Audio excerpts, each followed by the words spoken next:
Hello, everybody. Welcome to this training. I'm so excited. We are here for day one of my 2-day training called Free from Binge Eating. And I'm so excited because today, for day one, I'm going to talk to you all about the strategy to stop your binge eating. And what I really want to leave you with today at the end of this training is really some tangible tools of how you can start having binge-free days, binge-free weeks, and of course, binge-free months. So if you are live with me, say hello. Hi, Chrissy. Hi, Shara. Oh, hello, you guys. Okay, so we're gonna get started. I'm gonna go ahead and share my screen. Hi, Shara. I'm gonna share my screen. We're gonna jump right on into this training. Okay, so day one, here we go. So today's training, the main topics that I'm going to go over today is the difference between normal eating versus a binge. I'm going to talk about your brain and the impulse, of course, because if you've been here for a hot minute, you guys know that my whole philosophy, my whole process of how I help myself end binge eating and how I now help my clients to completely end their binge eating is through rewiring the brain. So of course, we're going to be talking about that today. That is part of the process. And I'm also going to share with you 4 things that will inevitably expedite your journey to becoming binge free. So I'm hoping you guys are so excited. Just very briefly here, I know all of you guys basically know me, but I am your binge eating coach, and I specifically help women improve their relationship with food and completely stop binge eating using my root and rewire process. So I help you to get to the root of your binge eating and teach you how to rewire your brain so that you don't even feel the urge to binge. Okay? All right, diving on in. Normal eating versus a binge. The reason I want to start off with this in this training is because I think everyone here, if you are struggling with binge eating, you are very clear on what binge eating is. You know exactly how it feels. You know exactly how it feels like this out of body experience, this impulsiveness, right? Like this surge of energy, this rush of anxiety. But I think oftentimes there's a disconnect between what is normal eating. I hear so many of you guys say, like, I just want to eat normally. I want to eat like a normal person. But what does that actually mean, right? So I want to be clear. Normal eating is not perfect eating. I think for so many people who struggle with their relationship with food that have been on certain diets in the past, whether it is keto or intermittent fasting, or it doesn't even have to be a certain diet. There's just certain rules that you've given yourself. Can't eat past 7 p.m. I can only eat 2 cookies. A lot of the times when we have those rigid rules, and we eat something ever so slightly off of that plan, we think, I didn't do perfect. I'm failing. I'm such a failure. I messed up. Might as well just eat the rest of the cookies. If I had 2, that wasn't on the plan, and now I'm a failure, and let me just eat the rest of the cookies, right? I had a client that I worked with inside of the Ditch Decade Diets Academy, and she was following a plan from her nutritionist, the meal plan. And she had a cup of rice versus half a cup of rice. And she was freaking out that the fact that she wasn't perfectly on plan. But if we strip away all of these rules and these crazy restrictions, we can really see that it's normal to eat more on some days than other days. There's no such thing as perfect eating. Even today, I'm over 2 years binge free, and there is no such thing as perfect eating. What does perfect eating even mean, right? So I want to be really clear with that. Now, my definition of normal eating before becoming binge free, and let me know if you can relate to any of this. Normal eating for me meant I needed to follow my macros to a T. I needed to be spot on with my plan. I was not allowed to have any sugary snacks or treats. That's how I knew it was normal, right? You shouldn't be having sugary snacks and treats every single day. That's not normal. This was what was going on in my mind. I wasn't allowed to, eat past 7 p.m. I needed to have vegetables and protein at every single meal. Obviously, that's the normal thing to do, right? And then after becoming binge free, what my definition of normal eating is right now, listening to my body, listening to my hunger and fullness cues. Eating whole foods the majority of the time because it just makes me feel really damn good. And also enjoying treats when I want them, when I crave them, guilt-free. Guilt-free, that is normal. That is normal. Just because everybody experiences guilt doesn't mean that it is normal. It is common, it is not normal, okay? Feeling calm and decisive with food. I think a lot of us are like so anxious when we're eating and we have a hard time deciding what to eat, right? When you are somebody who eats normally, you feel calm around food and you're decisive. You wake up in the morning and you're like, piece of toast sounds really good with some almond butter and banana. All right, here we go. That's what I'm having for breakfast. Or you go to a restaurant, you look at the menu, you take a few moments and you're like, damn, that looks really good. And you order it and you feel calm, you feel at ease, and you're just decisive. We're not in our heads thinking, oh my God, what can I eat? How many calories? Should I eat this? Should I not eat that? I'm not allowed to eat this. This has too much fat. We're just decisive. That's normal eating. And then choosing meals based off of what sounds good, not based off of what do I have to eat. That is normal eating. Normal eating isn't somebody telling you that you need to have this many grams of carbs, this many grams of fat, this many grams of protein, or you need to eat these certain meals because every day is going to be different. And that is why I am never a fan of macros or meal plans, because your body's different. What you eat today is going to be different than what you eat tomorrow. Your hunger levels are going to change. All of that changes, and that is normal. Okay. So yeah, like I said here, eating differently on a day-to-day basis, depending on sleep, depending if you exercised or not, right? Sometimes we freak out like, oh my God, I'm so much more hungrier today. Why am I so hungry? Why did I have 2 snacks today? What's wrong with me? But you might just be hungry, and that is okay. But when we're following rules or we're following a certain plan, and God forbid we are hungrier on one day, we freak out and we feel like there's something wrong with us. This is normal eating. This is normal eating, okay? Now, of course, the goal is to eat when you're hungry and to stop when you're full. That's the ultimate goal, right? That's listening to your body. That's having self-trust. Abso-freaking-lutely. However, a lot of the times we put a spin on it and we create a rule to say, I can only eat when I'm hungry and I always have to stop when I'm full. Let me explain what I mean by this. Of course, that's the goal. But is it realistic all the time to only eat when you're hungry? No, that's bullshit. You might just want something. Something might just sound good, right? You're out with your girlfriends and then everyone's like, want to get ice cream? It's unrealistic to say, no, I don't want ice cream. I'm not hungry, right? And again, of course, that's the goal, but we have to be realistic here and say, what's normal eating?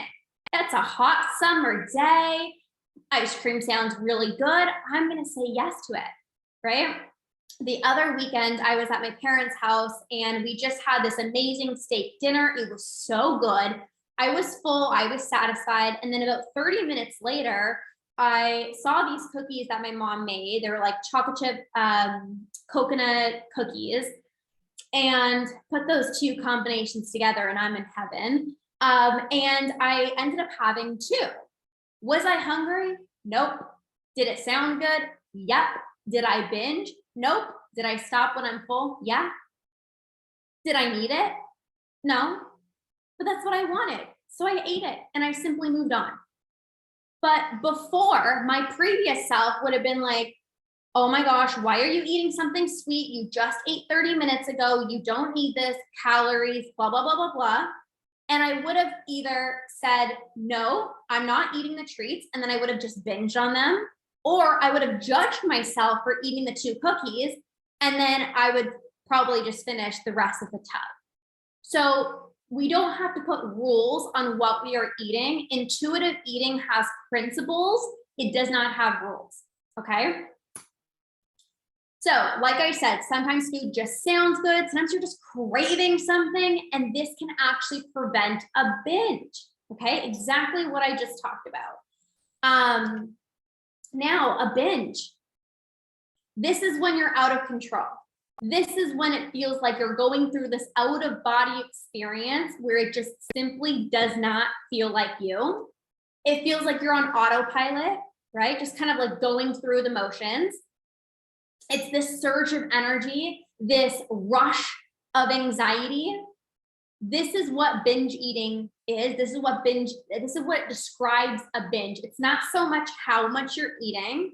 It's actually characterized by the feeling that you get when you binge, okay? Now, the number one thing that distinguishes somebody who binges and struggles with binge eating and somebody who eats normally and does not binge, the number one thing is the impulse to binge. People who struggle with binge eating have this impulse, this urge, and people who eat normally don't. That is 100% the difference. So what is the impulse? What is this impulse that I'm talking about? The impulse is any time you feel driven to binge eat or eat larger amounts than normal, okay? So it can be due to a thought that you have, a feeling, maybe a memory, an experience that just causes you to want to binge. So maybe you are home alone, right? And that automatically creates this impulse, like it's time to binge, nobody's home, nobody's looking at me, it's go time. Maybe it's, a certain thought as you are driving through the bakery, or you're walking by the bakery and you like smell something and it's like, ooh, that's like it creates this impulse that I want to binge. It can also feel forceful, demanding, freaking annoying and uncomfortable and frustrating, right? When you feel that urge, it's like, I need to get rid of it. I need to hurry up and get rid of it right now. That is the impulse. That is that feeling that drives you to actually go and binge, okay? So let's talk about the brain and the impulse. Now that we know the impulse is the number one thing that causes you to binge and differentiates you from somebody who eats normally, let's dive into this a little bit. So every single time you feel that urge or that impulse and you give in, you are further ingraining this habit into your brain. So let's say, tonight you feel this intense urge, you feel this impulse, and you're like, yeah, screw it. I'm going to give in. I'm going to eat all the cookies in my pantry, or I'm going to go out, get takeout, and just binge. Every single time that you do that, you are essentially deepening this habit into your brain, okay? Now, the shorter the time between feeling the urge and giving into the urge is what creates this habit to be on autopilot.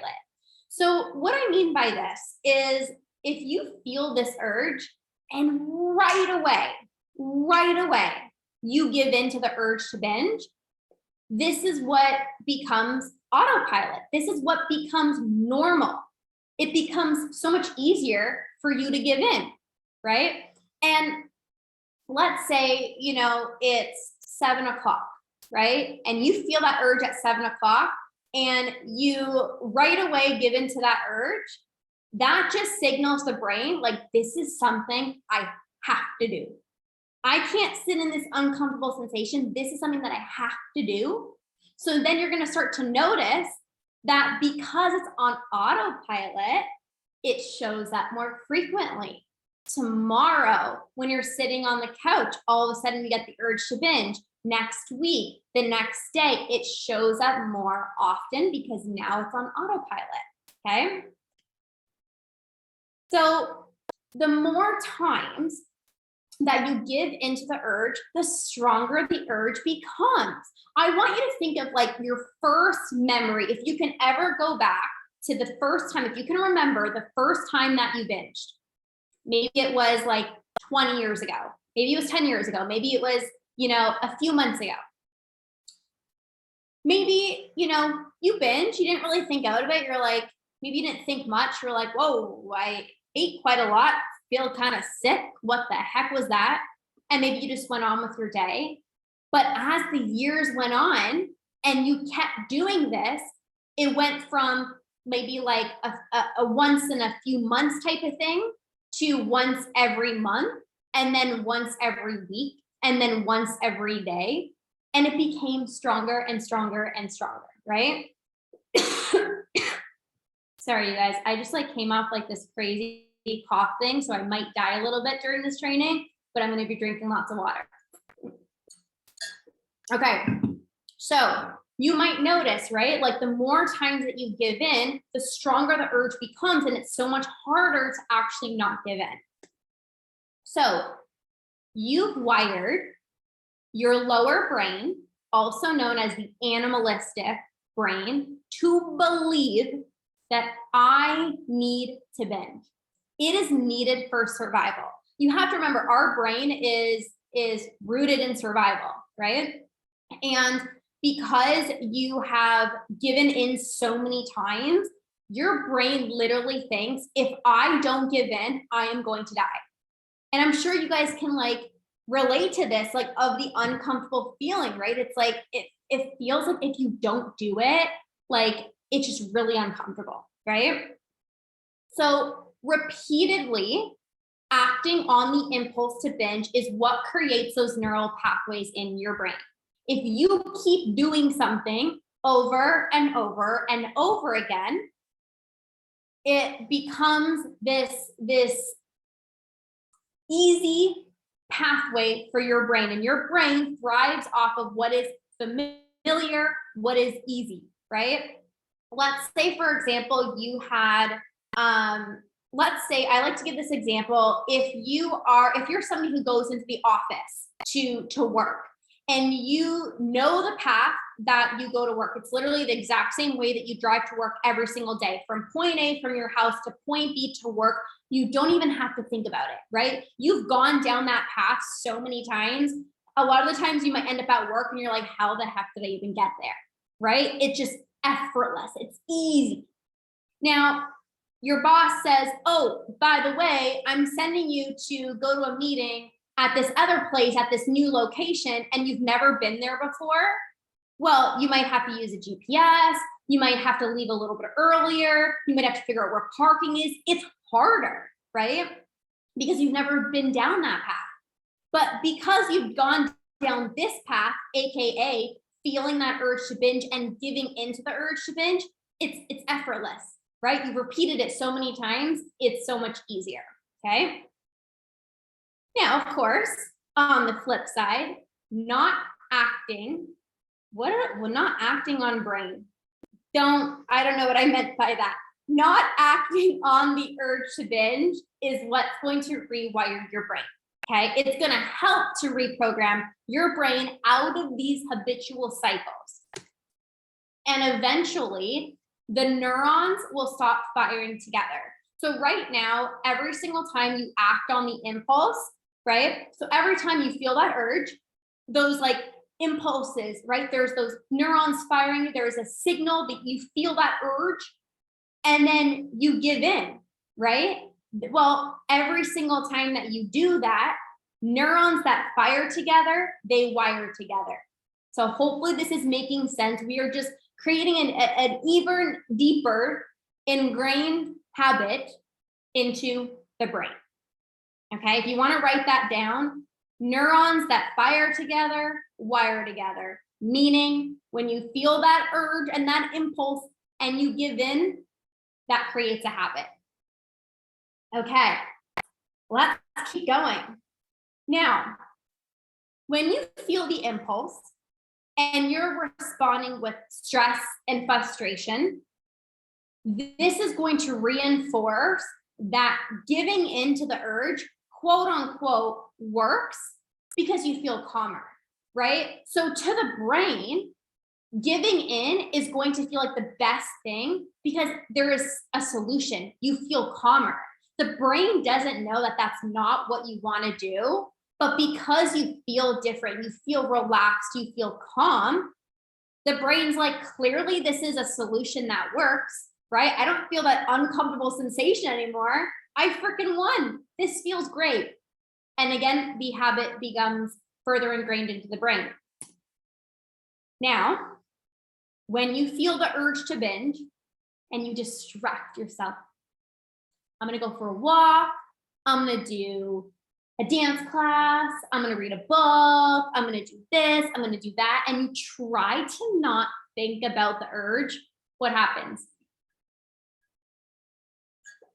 It becomes way more intense, right? I was talking to somebody on TikTok today and she said, you know, sometimes I just try to distract myself, but I find like it becomes so much stronger.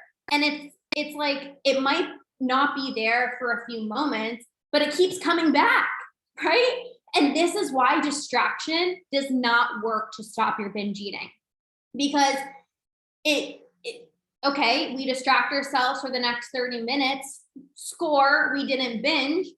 But then when we stop distracting ourselves, so our little friend, the urge is still there. It's like this unwanted roommate, right? Like it's always there. It's even if we, you know, don't invite it, it's always there. It's unwanted, right? As much as we try to just like not think about it or ignore it, it's still there, right? The unwanted roommate still lives with you.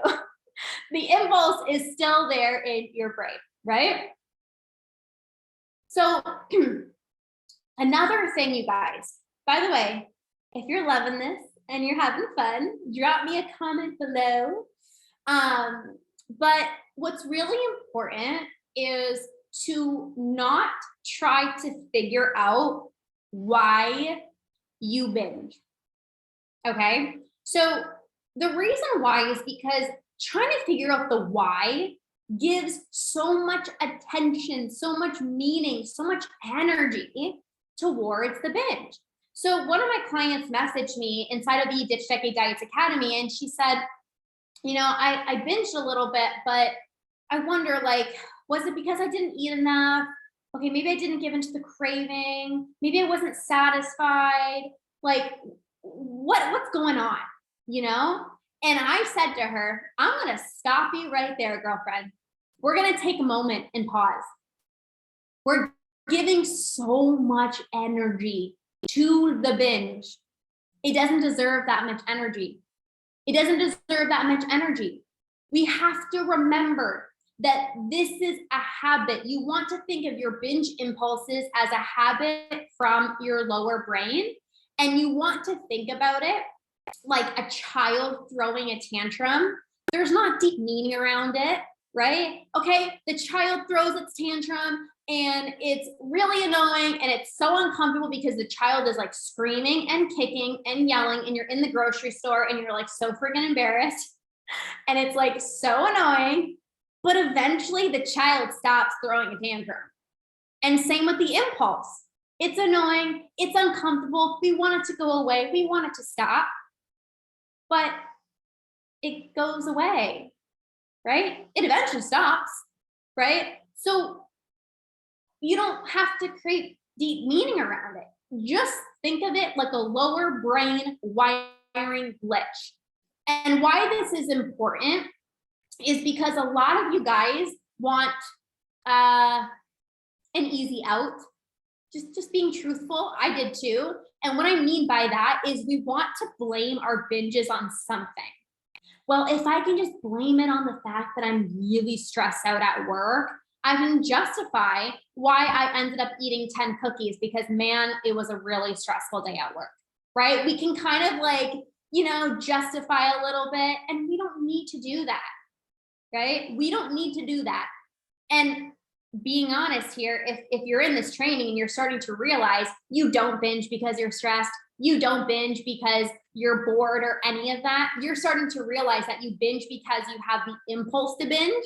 That's a whole other training, but we don't want to create deep meaning around it. It's really just necessary. Okay. You binge because you have the impulse. Seriously, I'm finding this so helpful. Thank you. Yay, you're so welcome. Thank you.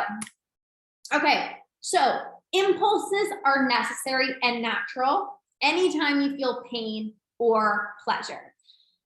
Think about if you were to ever, by accident, hopefully not on purpose, put your hand on like a hot iron, your body's going to know what to do. Your body's automatically going to know, I should take my hand off of the heat, right? It's a natural, normal response. Now, when you diet, and when I say diet, I don't always mean like keto and Weight Watchers. Diet can be food rules or like restriction, okay? When you're doing this, it signals your lower brain to say, I am going to die, hurry up, like I need to find food. I am being impulsive, and your brain thinks if I don't get food, I'm going to die. So just like when you put your hand on the hot iron, it knows to pull back. When you diet, your brain knows to send signals to say, I need food, I need food, I need food, I need food.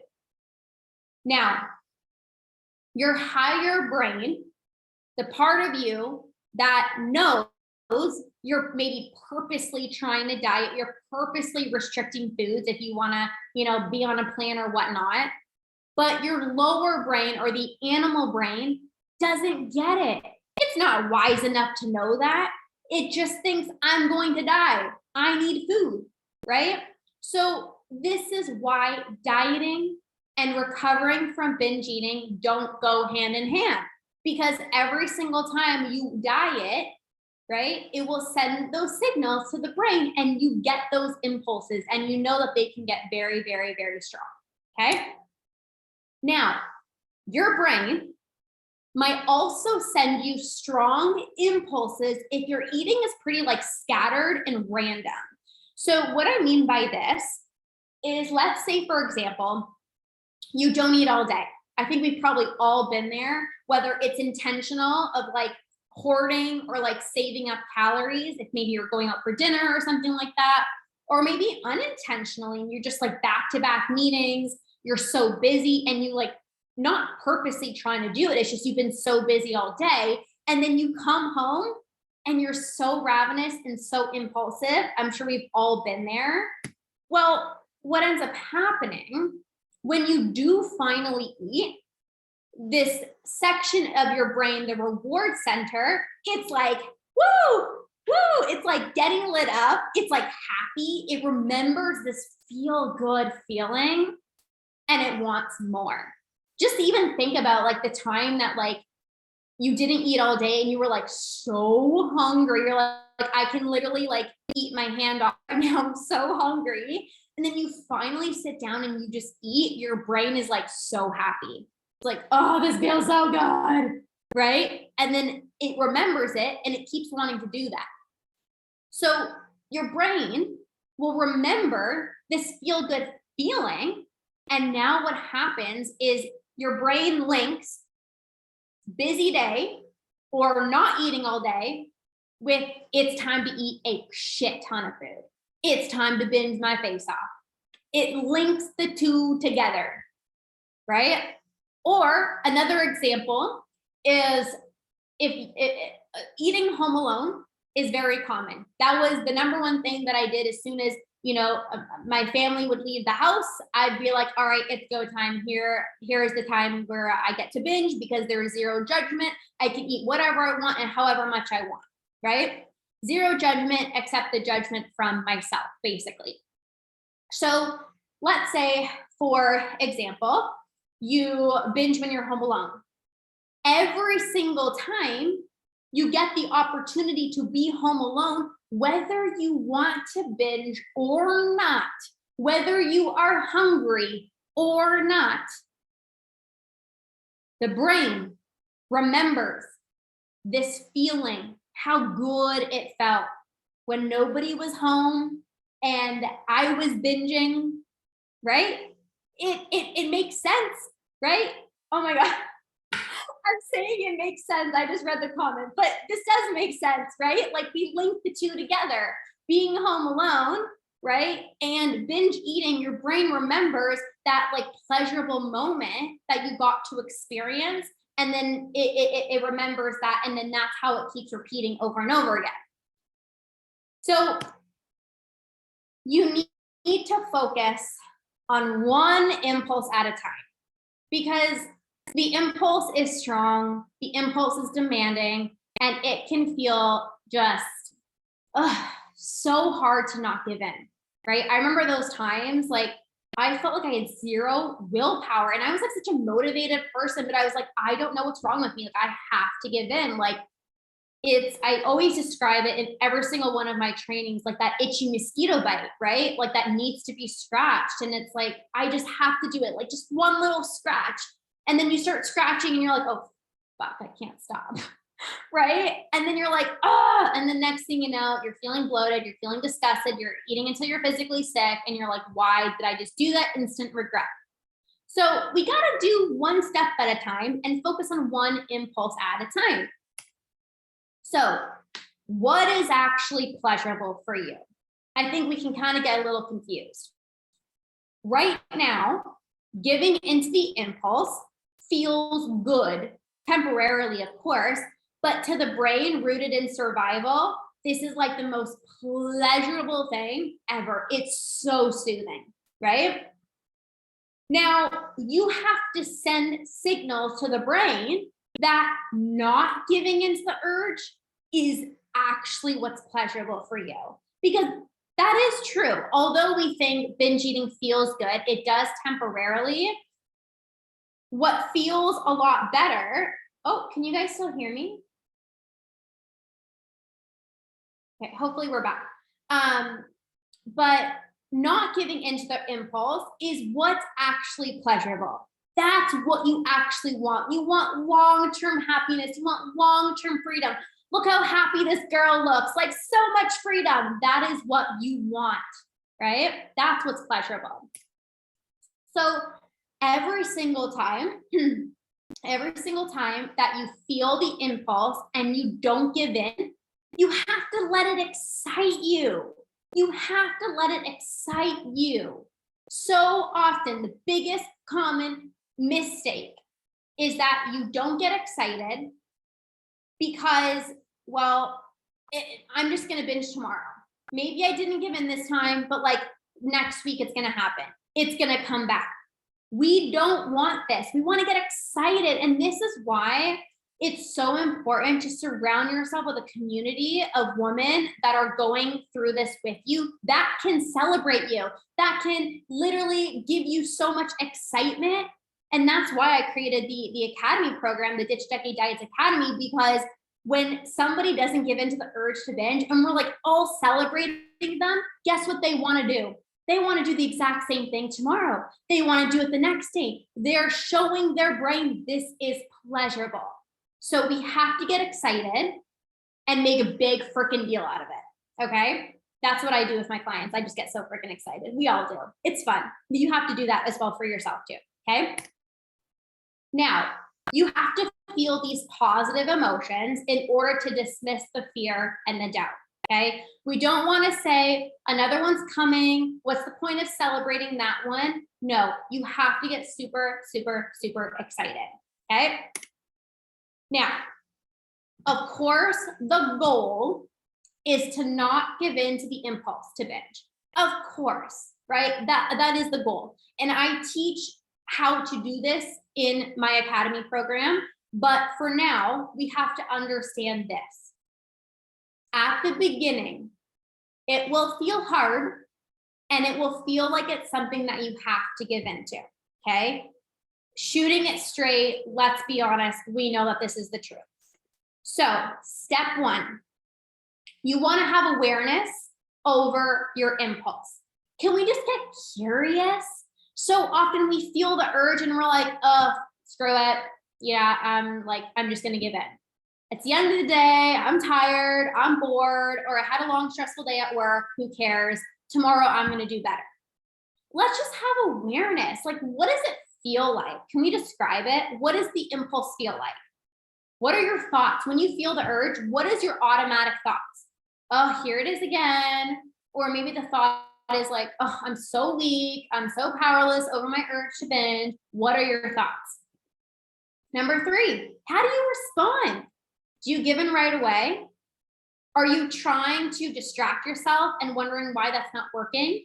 I think we have to get really honest with ourselves here and like get clear on like what is your go-to response right now? How are you trying to not give into the urge to binge? And is that a solution that's working? Because I was talking to somebody again on TikTok. A lot of you guys always message me. I love it. And the girl was saying, sometimes I would like, do a Zumba class or like, I'd like do something instead, but like it doesn't get rid of the urge to binge, right? So we have to be clear, like, am I trying to distract myself? Okay, but that's only working temporary. So I have to try something different. I have to do something different, right? So that's really the first step. Number two is understand what is normal in the process of recovering from binge eating. It is normal to experience uncertainty, okay? Let's be honest. If you've never done this before, of course it's gonna feel uncertain. What does it look like? What is it gonna feel like? Is this going to work, right? Of course there are gonna be those feelings. And it's also normal to feel out of control, especially at the beginning. And here's the kicker. So many people will say, Lorna, I've tried intuitive eating and it doesn't work. But here's what I have to say. It's not that intuitive eating doesn't work. It's that you didn't give it long enough in order for you to see how you can build self-trust and you can get back in tune with your hunger and fullness cues, right? This is not a diet. Intuitive eating and recovering from binge eating is not a diet, so you're not gonna see results tomorrow. And when we don't see results tomorrow, we freak out and we're like, this isn't working. I'm out of control. I have to go back to my diet. This is the difference between people who conquer binge eating and people who don't. I'm shooting it straight at you.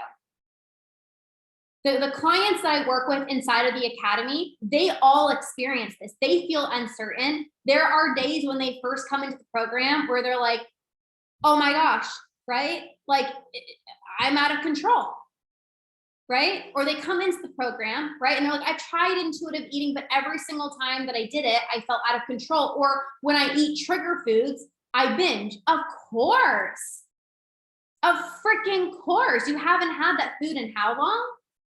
You're labeling it as bad, so you automatically are judging yourself. Of course you're gonna binge on it because you're basically making yourself feel like shit, right? So this is normal, but when you don't have support, when you don't have reassurance that this is all part of the process and you're not alone, it's really easy to give up and throw in the towel.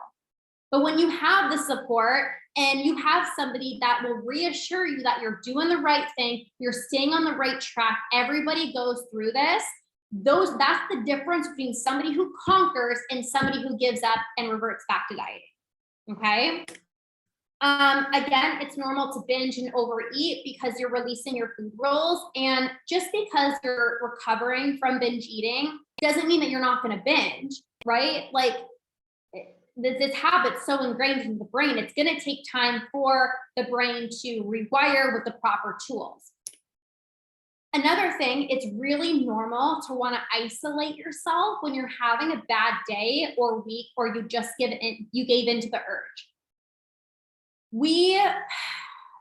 it's really easy to isolate and to beat ourselves down and to feel embarrassed when this happens. Maybe you've had a really good day, a really good week, a really good month, and then maybe you have like a slip up or you binge.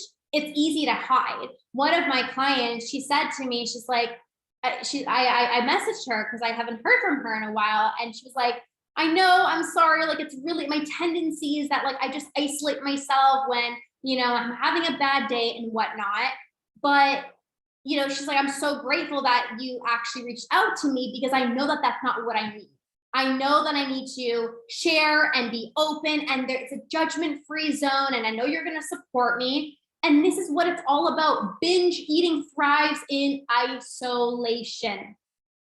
It does. Whether you are holding this struggle on your own and you're not opening up to somebody, right? It can feel embarrassing and shameful. I know it's hard, but when you're holding it on your own, it can feel like a lot. And then if you don't have support and you're trying to like navigate this on your own, it's really difficult as well too. So having somebody that can encourage you, to flood in hope, to share with you, to keep going, to not give up. I have my clients messaging me like, thank God you didn't let me give up, because I would have threw in the towel so many times. And then now they're on the other side feeling free. And it's like, oh, thank God I didn't isolate myself. Thank God I had a community. Thank God I had you. So we don't want to isolate ourselves. Okay. Now, number 3, you have to trust and believe that you will regain control with food and that the binging will stop. In tomorrow's training, I'm going to dive into the mindset a little bit more, but there's not much else to say other than in this training, you have to believe that it's possible. You have to trust the process. You have to believe that you can do it. And I truly believe every single person can conquer binge eating. In my heart, I truly believe that. I truly believe it. I know it. I know it deep down. But I don't believe that everyone will conquer because they're not willing to believe in themselves. They're not willing to commit to the process. They're not willing to commit fully, right? I do believe everybody can do this though. Hands down, everyone can do this. Now, the reason it's hard to trust the process, it's really easy to want to revert back to dieting and food rules, right? That's like one of the most common things. Maybe you've tried intuitive eating and you're like, I lost control. I was binging so much more, and then reverted back. It's really easy to say this isn't going to work or it's not working. It's really easy to have a hard time trusting the process, right? Again, if you don't have support, right? If you don't have the proper tools, it can feel like you're, swimming upstream. It's really easy to feel this way. But the process is so much easier when you have a community to support you and help you to work through the emotional things. Tomorrow, I'm going to share a little bit more about my program and the community aspect and the Ditch Techie Diets Academy. But this is without to say, having a community to support you, to reassure you that you're not alone, makes things so much easier. Okay. Now, the last part here, I want to share with you 4 things that are imperative to experiencing food freedom and a binge-free life. There's a few things that I talked about already that I'm going to just kind of emphasize, but let's shoot it straight. Number 1, clearly we know from this training, we got to not diet. Anytime you diet, that is going to signal the brain that it's time to send those binge urges because I am going to die, right? We don't want to diet. Number 2, commit to ditching the scale. There is nothing good about the scale. The food scale, where you weigh and track and measure all of your food, there's nothing good about that. And there's also nothing good about the weight scale, because you often just feel like shit, right? Now, whether you step on the scale and the number goes up, right? what often ends up happening is, well, I'm never going to get to my results, and the weight's just going up. So why not have the extra cookies? Why not have the extra slice of pizza? Why not do this? Because the weight's already coming back on. Or the number on the scale goes up, right? Goes down, and you're like, ooh, yes, so happy, best day ever, and you're so excited, and you're like, okay, I got to make sure I restrict today because I got to make sure that number keeps going down. So then you say no to all of your favorite food choices.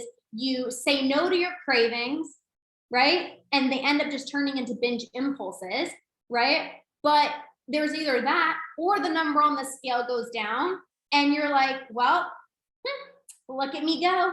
I'm reaching my goals. Okay, I'm going to say yes to the brownie. I'm going to say yes to the cookie. I'm also going to say yes to that because I'm dropping weight. So it can work both ways, which is not good.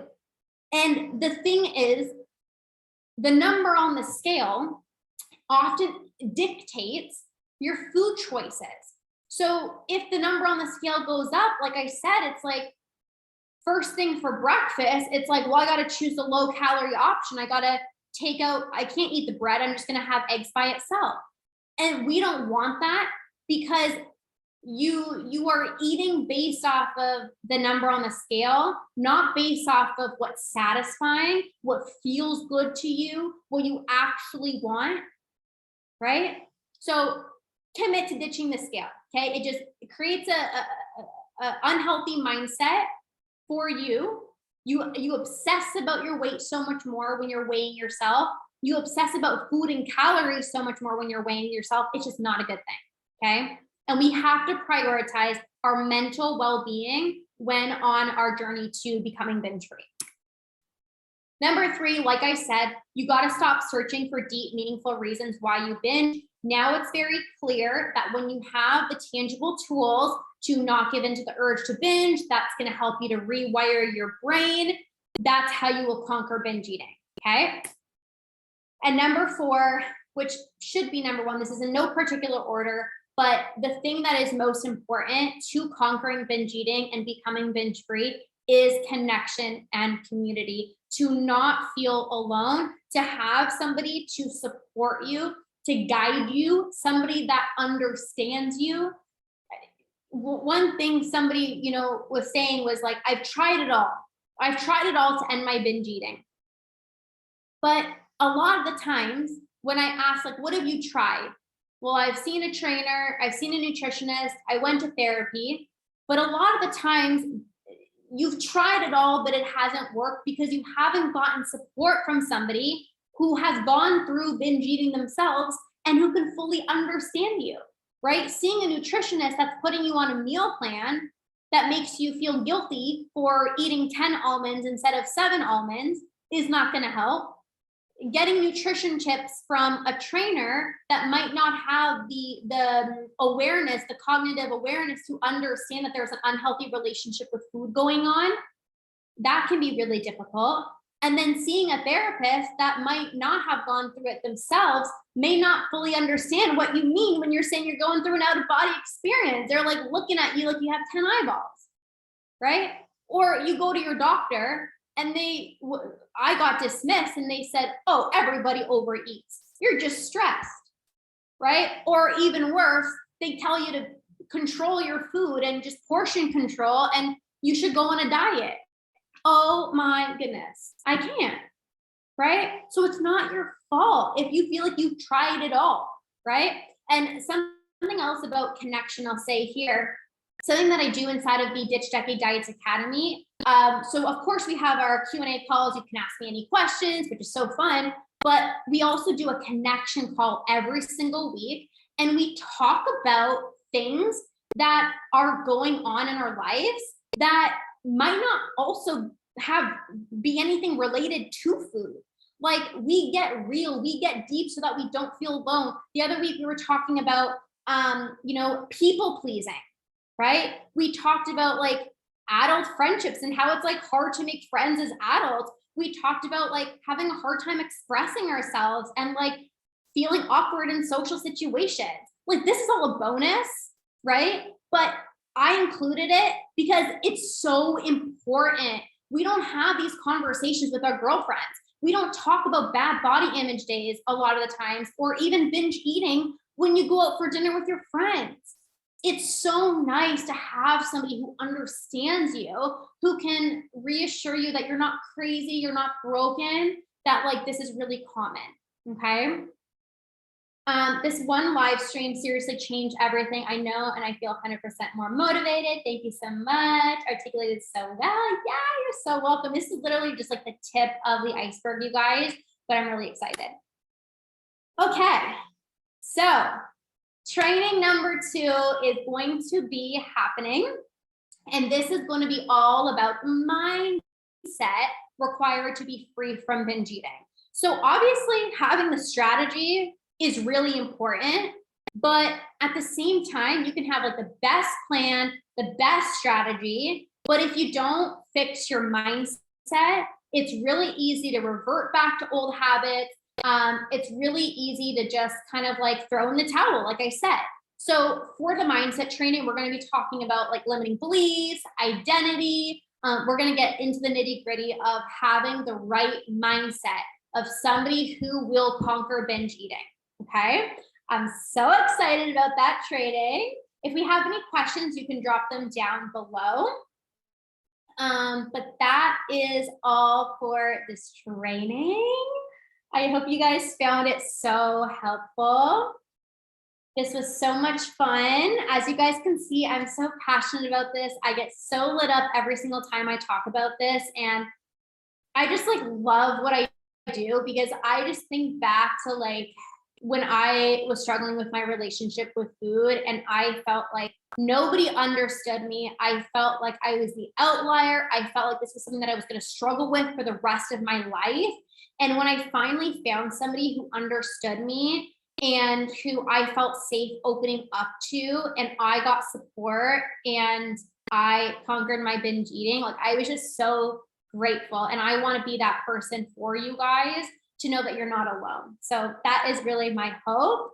Awesome, you guys. All right. Well, thank you so much. I will see you guys tomorrow for the next training on the mindset. Thank you so much. This was great. Some big truth bombs for me. Awesome. Excellent. All right, you guys, tomorrow, 7 p.m. Eastern Standard Time is where I will be. Same time, same place, 4 days to training. Okay. Thank you guys so much. Enjoy the rest of your day or your night, and we'll see you guys soon. Bye.